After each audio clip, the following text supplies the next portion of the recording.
اب ان اراکین کانگریس نے یہ باتیں کی ہیں اور ساتھ ہی کہا ہے کہ اس سلسلے میں اپنے سفارتی اختیارات کو بروئے کار لایا جائے۔ ساتھ ہی انہوں نے کہا، اور میں آپ کو بتا رہا ہوں کہ آپ کی پوزیشن ایسی ہے کہ دنیا کو اس کا فرق پڑتا ہے، انہوں نے کہا کہ سیاسی تناؤ اور تشدد پاکستان میں صورتحال کو بگاڑ سکتا ہے۔ جو خبر آ رہی ہے وہ لکھا ہوا ہے کہ U S congressmen urge Blinken to push Pakistan on human rights violation.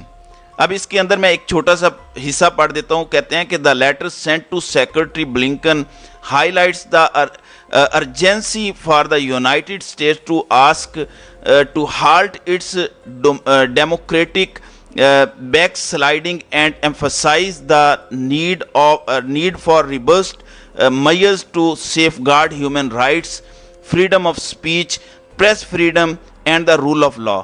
تو ان کا کہنا ہے کہ اس ساری صورتحال کو دیکھا جائے ورنہ پاکستان کے معاملات خراب ہو سکتے ہیں، اور میں بار بار کہتا ہوں کہ اس کا دنیا پر امپیکٹ آتا ہے۔ اور آپ نے کل بار بار دیکھا کہ سعودی عرب کے وزیر داخلہ آئے، آج شہباز شریف اور ایران کے وزیر اعظم کے درمیان ملاقات ہوئی، بلوچستان کے شہر پشین میں یہ ملاقات ہوئی۔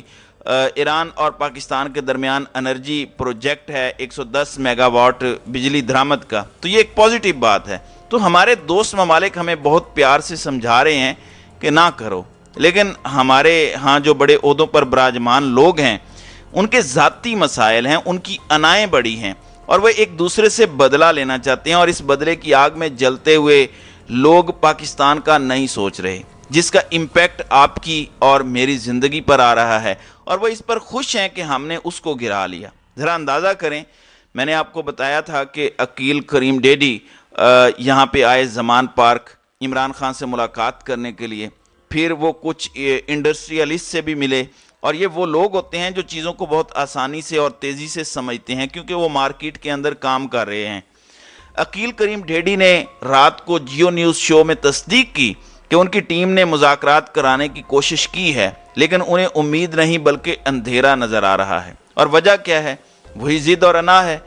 آپ ذرا اندازہ لگائیں یہ ہو کیا رہا ہے؟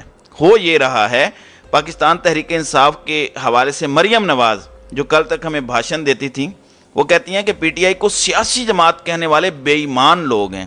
گڈ ہو گیا۔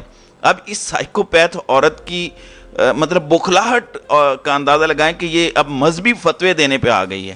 پھر کہتی ہے کہ پی ٹی آئی سیاسی جماعت اس لیے نہیں ہے کیونکہ اس کے پیچھے اسٹیبلشمنٹ تھی۔ مطلب سیاسی جماعت تو اس کو کہتے ہیں جس کے پیچھے جسے جنرل کیانی نے لگایا ہو۔ سیاسی جماعت تو وہ ہے جو جنرل ضیاء الحق کی چھتری تلے پروان چڑھی ہو، جس کا لیڈر ایک بھگوڑا ہو، مفرور ہو، مجرم ہو، جس پر پاکستان سے پیسہ چوری کر کے لے جانے کا الزام ہے، جو 50 روپے کے اسٹامپ پیپر پر 4 ہفتوں کے لیے گیا اور 4 سالوں سے وہیں بیٹھا ہے کہ میں نے نہیں آنا، مجھے جیل نہیں جانا، حالانکہ اس کے اپنے بھائی کی یہاں حکومت ہے۔ تو سیاسی جماعتوں سے کہتے ہیں۔ پھر کہتی ہیں کہ عمران خان مکافات عمل کا شکار ہیں، اور عمران خان اللہ سے توبہ کرو اور نواز شریف سے معافی مانگو۔ ظاہر ہے یہ پاکستان کی سب سے بڑی معزز شخصیت ہے، اور پاکستان میں ایک ہی لیڈر ہے جس کا نام نواز شریف ہے۔ اس وقت ان کے بھائی کی حکومت ہے اور وہ پاکستان تشریف لانے کو تیار نہیں ہیں، اور وہاں پہ بیٹھ کے بھاشن دیتے اور مذہبی کارڈ یوز کرتے ہیں۔ اب اس سارے سینیریو میں عمران خان کو ایک بہت بڑی پیشکش کی گئی ہے، وہ بہت بڑی پیشکش ہے، اور وہ پیشکش یہ ہے کہ عمران خان فی الحال ملک سے باہر چلے جائیں، کیونکہ پاکستان کے 2 ہی پیٹرن رہے ہیں، جیل میں ڈال دو یا پریشرائز کرو اور ملک سے باہر بھیج دو، کیونکہ شریفوں اور زرداریوں کا یہی ٹرینڈ رہا ہے۔ اب عمران خان کو یہ پیغام پہنچایا گیا کہ ملک سے باہر چلے جائیں۔ مقصد یہ تھا کہ عمران خان باہر جائیں گے تو عمران خان کی اخلاقی پوزیشن کمزور ہوگی، دوسرا ان کے اراکین کو توڑنا آسان ہوگا، ان پر پریشر ڈالنا آسان ہوگا۔ رات کو عمران خان نے اس پیشکش کو بھی ٹھکرا دیا۔ عمران خان نے کل رات الجزیرہ کو انٹرویو دیا، انہوں نے کہا کہ میں اپنی آخری سانس تک پاکستان میں ہی رہوں گا، میرا ملک چھوڑنے کا سوال ہی پیدا نہیں ہوتا۔ اب ایسے میں جب ایک شخص اس لیول کا ہو کہ وہ اتنے مشکلات کے پہاڑوں میں بھی اکیلا ڈٹ کر کھڑا ہو، اس کی کیا اس بھگوڑے کے ساتھ تشبیہ دینا جو لندن میں بیٹھ کر چکن ونگز کھاتا ہو اور کہنے کو بیمار ہو، کیا آپ کو لگتا ہے کہ عمران خان ہار جائے گا؟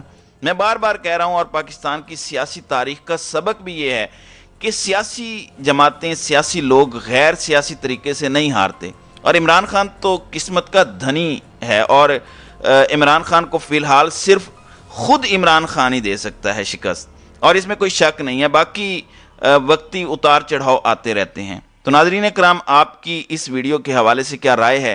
آپ اپنی رائے کا اظہار کامنٹ سیکشن میں ضرور کیجیے گا۔